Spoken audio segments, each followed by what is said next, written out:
This segment brought to you by Heinen Brothers Ag, farmers helping farmers by offering quality aerial and ground application, fertilizer, ag chemicals, and anhydrous ammonia. Call today to protect your crop yield. Thanks for staying with us. Let's see what Dr. Jardine has to say about diseases found in sorghum, specifically Fusarium and Charcoal Rot.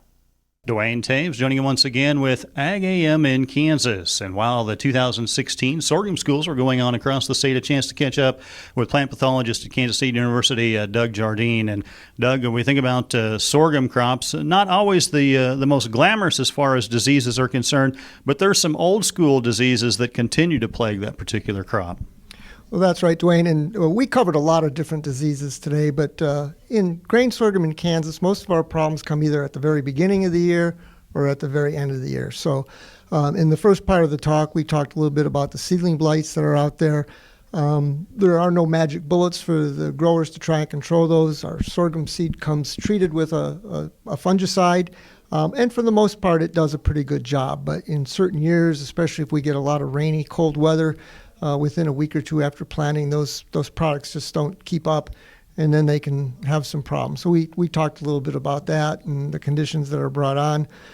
Kind of in the middle of the talk, we covered a lot of areas of things that maybe are just occasionally seen, so they may be curious about them, but in the big picture of things, they really don't cause any yield loss. And then the thing that we really hit hard was the stalk rots, and especially in 2015, there were many places in the state, especially in the north central and northwest area of the state, where we had significant lodging in many fields. I personally saw fields that had lodging that were several acres in size, and I mean, they were just absolutely flat on the ground. And of course, that becomes a harvest nightmare for the growers, even if the yield's there. If they want to try and pick it up, they have to drive real slow, and time is money for them. And so we talked about the conditions that can bring on stalk rot. In Kansas, we have two, one called Fusarium and one called Charcoal Rot. Fusarium likes a little cooler, wetter weather. Charcoal Rot likes hotter and drier. In 2015, pretty much everything we saw out there was Fusarium Stalk Rot. And so there's things they can do, controlling insects, because the loss of leaf area can increase stalk rot.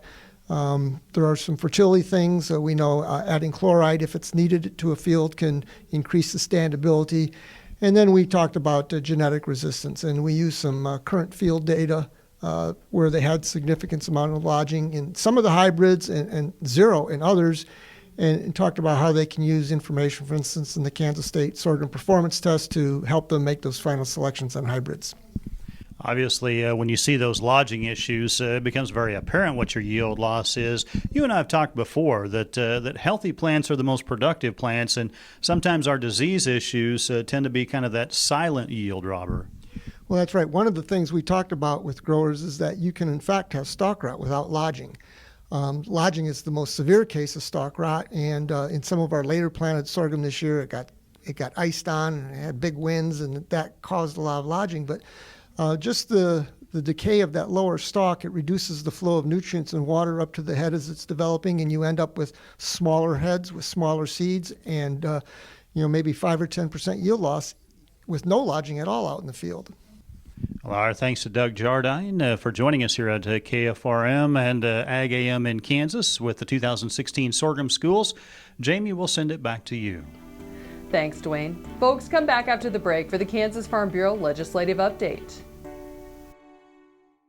Soil is the life of a farm, and for 25 years, SureCrop Liquid Crop Nutrition has helped growers produce abundant quality crops while preserving and improving the soils they steward. SureCrop offers complete soil and plant analysis with cropping recommendations, delivery direct to your on-farm storage, and quality crop nutrition custom blended for your field. Choose SureCrop for the assurance of excellence for your soil. Call today or visit their website for more information.